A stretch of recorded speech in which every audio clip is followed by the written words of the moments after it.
Tetap semangat. Tetap semangat. Partai Buruh. Kelas Pekerja. Partai Buruh. Negara Sejahtera. Partai Buruh. Menang, menang, menang. Partai Buruh. Hidup buruh. Hidup. Saudara, pada hari ini kita merayakan May Day yang kesekian kali pada tahun 2024.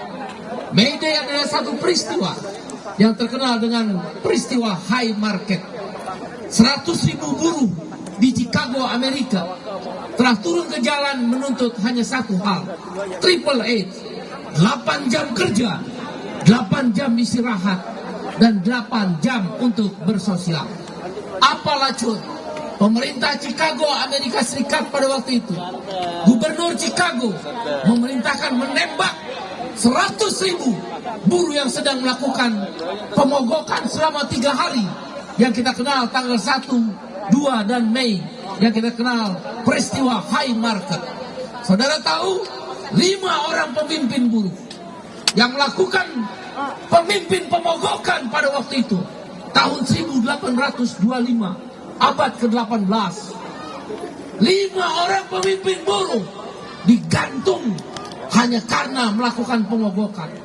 Gubernur Chicago memerintahkan, terkenal dengan peristiwa high market, 5 orang pemimpin buruh digantung di depan alun-alun yang dikenal lapangan high market, di depan orang banyak, setelah membantai 100.000 buruh di Chicago yang melakukan pemogokan.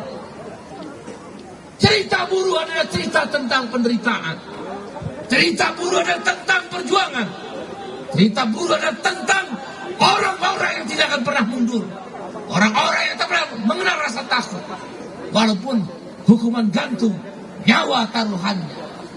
Hari ini, apa bedanya dengan high market 1825? Saya ingat tahun 1900-an, abad ke-19, Suryo Pranoto, adik kandung daripada Ki Hajar Dewantoro, Bapak Pendidikan Sedunia.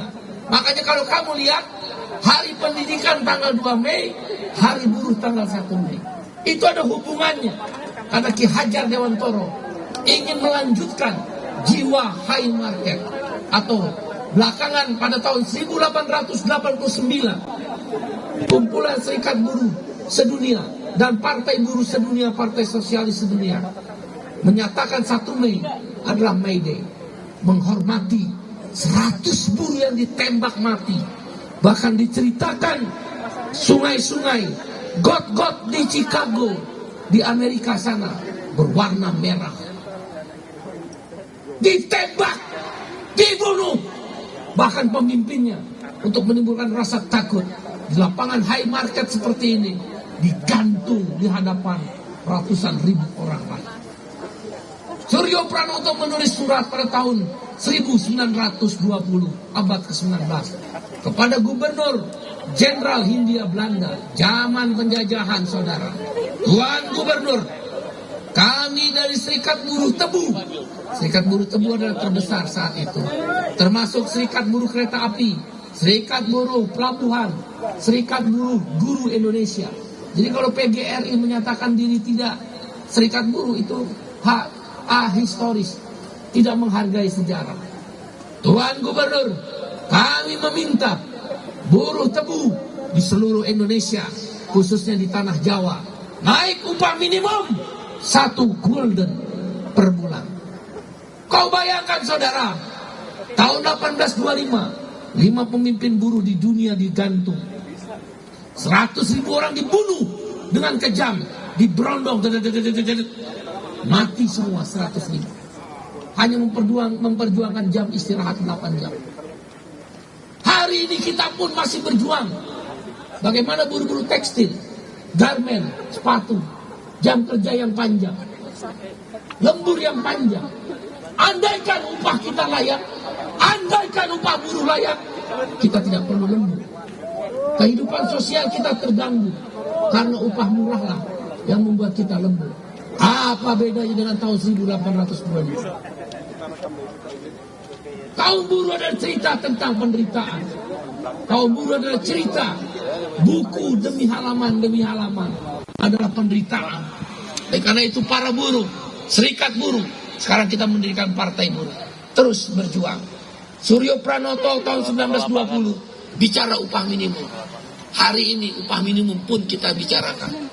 Bagaimana mungkin negara memutuskan kenaikan upah sebagai daya beli, purchasing power para buruh, petani, nelayan, dan kelas pekerja lain di bawah inflasi.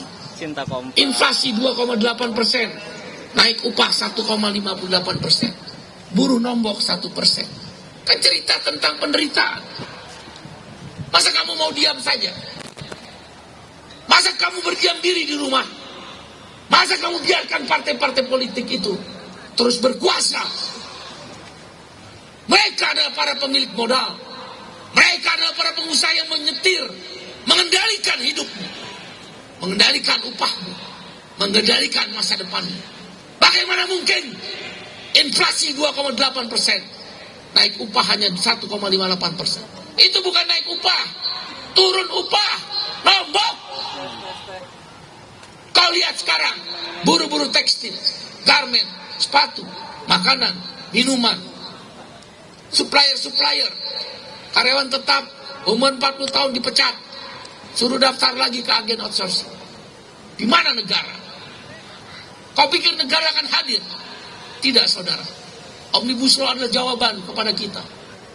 Hanya satu kata, apa? Orang keras, apa? Apa? Yang keras, angkat tangan, apa? Perlawanan kelas. Perlawanan kelas secara sosial ekonomi melalui serikat buruh, serikat petani yang dimotori Henry Saragi, serikat petani Indonesia. Perlawanan kelas kaum buruh melalui KSPSI AGN, KSPI, KPBI, KSBSI, FSPMI, TSK, SPN, FSPKEP, dan serikat-serikat buruh yang lainnya. Itulah perlawanan kelas.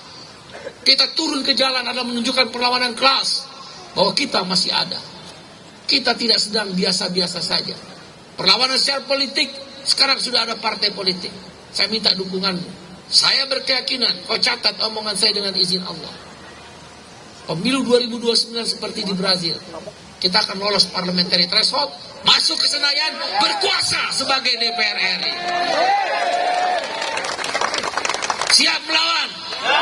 Siap berjuang? Yang mau berjuang angkat tangan. Yang mau berjuang tepuk tangan. Yang mau berjuang, yang mau berjuang, yang mau berjuang teriak hidup buruh. Hidup rakyat. Partai buruh. Partai buruh. Partai buruh. Karena itu, May Day kali ini kita menyebut dua isu utama, menyuarakan dua isu utama. Satu, cabut Omnibus Law Undang Cipta Kerja. Bagaimana negara membiarkan perbudakan modern? Kau bikin pengusaha suka sama kamu. Kalau dia suka sama kamu, kenapa kamu outsource? Kalau dia menganggap kamu aset, kenapa upahmu murah? Kalau memang mereka menganggap buruh menjadi bagian daripada perusahaan, kenapa masa depanmu diputus dengan PHK yang mudah, pesangon yang kecil? Kenapa mereka setuju Omnibus Law? Tidak, saudara. Mereka tidak suka dengan kamu. Kamu kelas buruh harus berjuang sendiri. The working class. We are the working class. Ayo bareng-bareng. We are the working class. We are the working class. We are the working class. We are the working class. Yang keras. We are. Yang keras. Yang keras. 1, 2, 3. Halo. Lebih keras.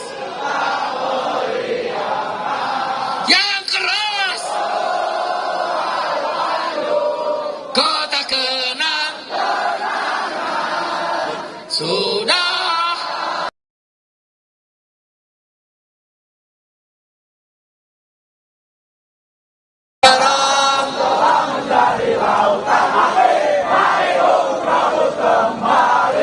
Kami adalah kelas pekerja. Ada satu masa, satu titik, sebagaimana di belahan dunia lain, di Brazil dengan Partidos dos Trabalhadores, Di Malaysia dengan Partai Pakatan Harapan, di Australia dengan Australian Labour Party, di Inggris dengan Labour Party, di Skandinavia, Finlandia, Norwegia, Islandia, Denmark, Swedia, Social Democratic Party, atau di Jerman Barat SPD, atau di Jepang DPJ. Ada satu masa, satu titik buruh akan berkuasa. Saat buruh berkuasa, upah layak, hapus outsourcing, dijamin buruh perempuan dilindungi ketika mengambil hak-haknya. Tidak ada lagi karyawan kontrak tanpa periode. Petani akan mendapatkan lahan yang disebut reforma agraria. Kedaulatan pangan akan kita berikan kepada kaum petani. Siap berjuang? Karena itu, yang kedua, gerakan kita adalah HOSTU, hapus outsourcing, tolak upah murah. Apa gerakan kita namanya? Yang keras apa? Kepanjangannya apa? Sekali lagi apa? Kepanjangannya? Selamat berjuang. Terima kasih. Assalamualaikum warahmatullahi wabarakatuh. Salam. Santiago, sesuai doa dan salam agama kita masing-masing. Di luar masih banyak ya? Kita sambut Dangdut Liga KDI. Terima kasih.